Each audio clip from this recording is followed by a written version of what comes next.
Becoming a pilot begins with a dream of flight and adventure. Many people are drawn to aviation by the excitement of travel, the prestige of piloting an aircraft, and the satisfaction of mastering complex skills. The industry outlook is strong. For example, Boeing estimates North America alone will need about 127,000 new pilots by 2042 due to retirements and growth. This growing demand helps explain why aspiring pilots enter training despite the challenges. In the US, the median pilot salary was $226,600 in 2024, a fact often highlighted to show the long-term rewards of the career. However, it takes many years of rigorous training and experience to reach those senior pay levels. The journey is challenging, but fulfilling for those committed to the goal. Let's start our video with age requirements. In both Europe and the US, you must be fairly young to start but can continue well into mid-career. Under FAA rules, you can hold a student pilot certificate at age 16 and obtain a private pilot license at 17. For European licenses, training can begin at 16, but applicants must be 17 years old to take the PPL exam and receive the license. For higher licenses, the minimum ages are higher. In the US, an airline transport pilot certificate normally requires you be 23 years old, or 21 if you qualify under certain provisions. In Europe, the ATPL license is also issued only to pilots at least 21 years old. Many airlines hire first officers as young as 21 to 23, but they must complete ATP training before flying as captains. Thus, aspirants typically start training in their late teens and must plan many years ahead. Okay, now we know the age requirements, let's continue with education requirements. Legally, you need at least a secondary school certificate to begin pilot training. Flight academies and aviation schools typically require a high school or equivalent diploma. Neither the US nor Europe mandates a college degree to earn pilot licenses. However, many airlines, especially major carriers, prefer or require a bachelor's degree. Currently, pilot shortages have led many airlines to drop strict degree requirements, allowing degrees in any field or even no degree at all. Some aspiring pilots combine flight training with an aviation college program, such as a bachelor's in aeronautical science, but this is optional. Candidates must demonstrate strong skills in math, physics, and English, since much instruction is technical. Many pilots sharpen those skills in STEM or aviation courses at university or through online programs. But again, a traditional 4-year degree is not strictly required. What matters most is completing your flight training and acquiring the necessary certificates. Third step is health and medical requirements. Pilots must meet strict medical standards to ensure safety. Both US and Europe require a medical certificate, Class 1 for professional pilots, Class 2 for private pilots. Class 1 involves annual or biannual exams, checking vision, hearing, cardiovascular health, mental and neurological fitness, etc. Corrective lenses are allowed. For instance, FAA first and second class pilots need 20/20 vision with or without correction. Many common conditions, needing glasses or controlled high blood pressure, can be accommodated, but certain disorders, like epilepsy or severe heart disease, are disqualifying. Pilots must also pass periodic drug and alcohol screenings. Likewise, failing to maintain the medical means you cannot exercise your privileges until cleared. In short, good overall health and fitness, along with honesty about your medical history, are essential. So, how we can get the pilot training? Universities and flight schools. Pilot training generally happens at specialized institutions. In the US, many candidates train at FAA-approved flight schools or university aviation programs. In Europe, pilots train at approved training organizations or aviation colleges. You typically choose either an integrated, college-level program or a modular path of separate courses. Integrated programs combine all required flying lessons and ground school into one streamlined course, often granting a frozen ATPL, theory passed, at completion. For example, one integrated ATPL course provides about 750 hours of theory study and 220 flight hours covering PPL through CPL, which is commercial pilot license training. Modular training means earning each license step by step, PPL, instrument, CPL. Whichever path, you'll attend ground school for theory air law, meteorology, navigation, aircraft systems, and practical flight training dual instruction, solo flying, cross-country flights. Flight schools range from large academies to smaller local airports. Some universities offer aviation degrees with flight training built in, but it is not mandatory to attend a university. Many pilots train entirely at flight schools. Let's dive into the flight training, ground school flying and exams. Once enrolled, training splits into ground theory classes and flight hours. Ground school covers dozens of subjects and requires passing 14 theory exams: air law, navigation, meteorology, human performance, IFR, and more. In the US, FAA knowledge tests cover similar topics. You prepare via classroom instruction, textbooks, and flight simulators. Flight training then builds practical skills. You log dual instruction and solo flying, learning maneuvers, takeoffs, landings, cross-country navigation, night flying, and instrument flying. In Europe, CPL courses, you generally accumulate approximately 100 hours as pilot in command before the CPL check ride. Difference between PPL and ATPL licenses. A private pilot license is your first certificate. It allows you to fly privately, carry passengers, fly around for recreation or personal business. But you cannot be paid to fly. FAA regulations explicitly forbid a PPL holder from acting as pilot in command of any flight for compensation or hire, except sharing fuel cost. In contrast, a commercial pilot license lets you act as pilot for hire, for example cargo charter, flight instruction, or agriculture pilot. At the very top is the airline transport pilot license, which is ATPL, the credential required to be captain of an airliner. When training milestones are met, you take practical check ride exams, a written knowledge test, plus an oral flight test. After completing a PPL and night rating, instrument rating, and CPL training, you obtain your commercial license.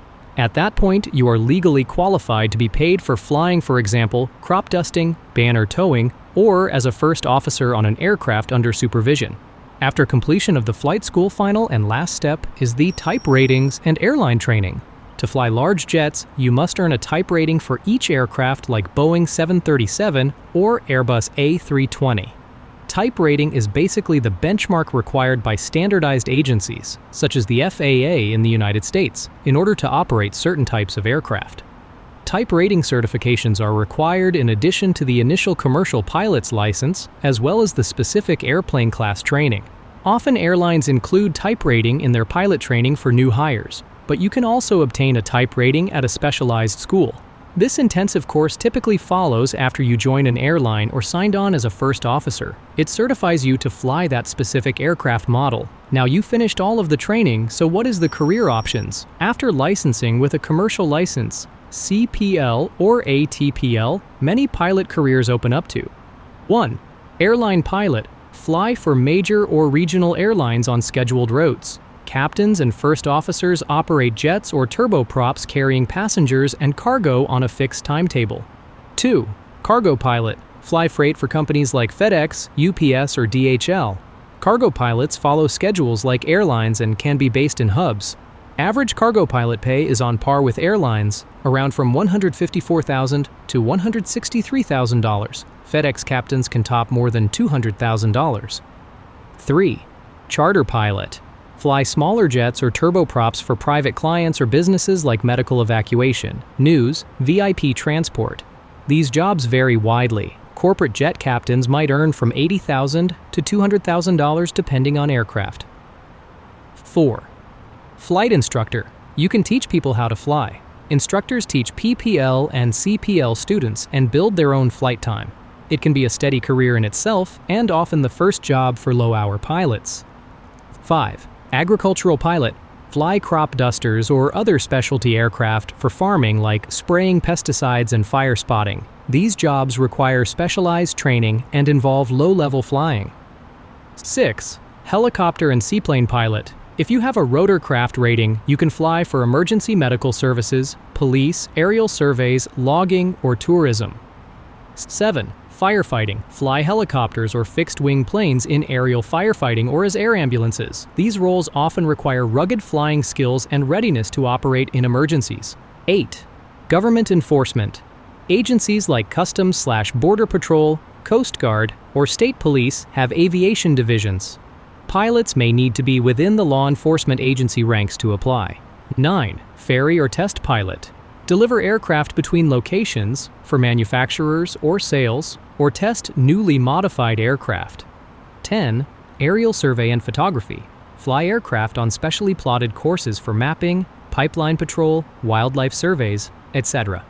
Many of these career paths were noted by the U.S. Bureau of Labor Statistics. Airline pilots work for passenger cargo airlines, while commercial pilots, understood as non-airline professionals, handle charter, tours, corporate flights, and agricultural operations. There are also unique niches like banner towing, crop dusting, and even opportunities in the burgeoning drone industry. And now we can talk about pilot salaries. Pilot pay varies widely by airline, rank, aircraft, and region. In 2024, the U.S. median wage for airline pilots was $226,600. Pay typically grows with experience and seniority. Regional airlines. First officers may start around from $60,000 to $90,000 per year. Regional captains around $120,000 to $180,000. Major airlines. First officers, year one, at big U.S. carriers often earn roughly $90,000 to $130,000. Senior captains can earn $340,000 to $390,000 or more. For instance, Delta's rookie FO pay is approximately $92,000 versus captain approximately $354,000. United's $89,000 versus $345,000. Southwest's $128,000 versus $344,000. Cargo carriers. Average cargo pilots make about $154,000 to $163,000. Experienced captains at FedEx or UPS can exceed $200,000. Charter pilots. Corporate jet pilots' salaries typically range $80,000 to $200,000 plus depending on aircraft size. These figures are increasing due to a pilot shortage and new labor contracts. For example, pilots can't fly more than approximately 1,000 hours per year by law, making each flight hour valuable. Remember, new pilots often start at the lower end of these ranges. Over a 20 to 30-year career, however, senior captains on wide-body international routes can command several $100,000 plus benefits. Moreover, pilot compensation includes generous benefits. Airline pilots get paid per flight hour plus per diem, health insurance, retirement plans, profit sharing, and flight privileges. Even so, initial investment in flight training, often $100,000 to $200,000, means new pilots may face loans before reaching high pay. Another important topic for pilots is the license, suspension, and revocation. A pilot's certificate can be suspended or revoked for serious infractions. Common grounds include failing to maintain medical fitness, substance abuse, safety violations, or fraud. Major criminal offenses or falsifying documents also trigger license actions. Even involuntary loss of medical qualification means you cannot legally fly until reinstated. Importantly, licenses have currency requirements. Let's continue with retirement age for pilots. U.S. regulations set the mandatory retirement age for airline pilots at 65 years old.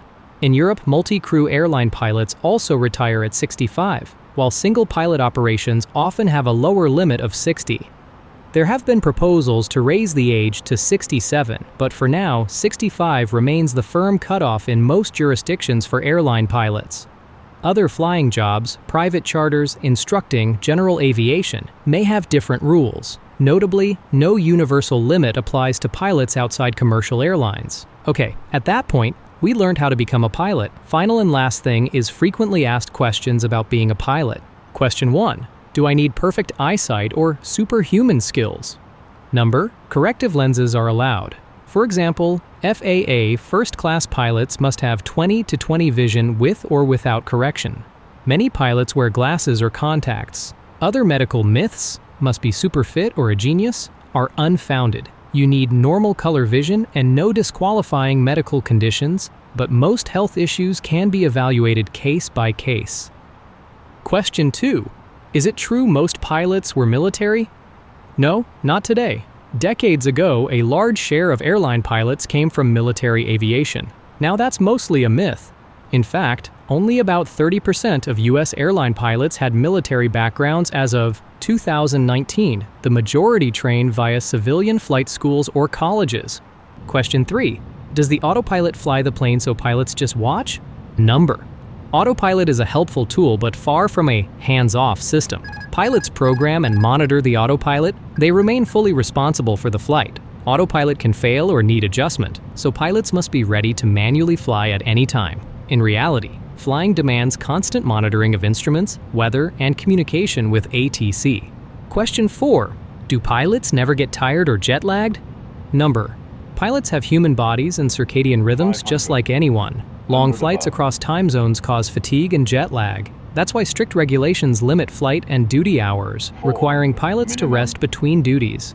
For example, authorities mandate maximum flight duty periods and minimum rest, differing by flight length and number of crew, to ensure safety.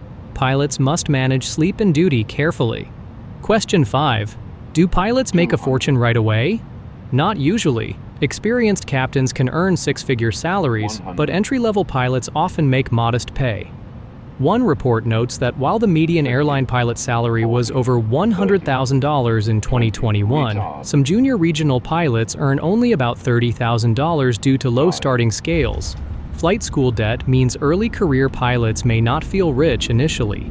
Over time, seniority drives earnings much higher, but new pilots often accept lower pay in exchange for paying their dues and gaining experience. Each aspiring pilot's path and finances will be different, but none of the above common concerns is an insurmountable barrier. Proper preparation, persistence, and planning are key.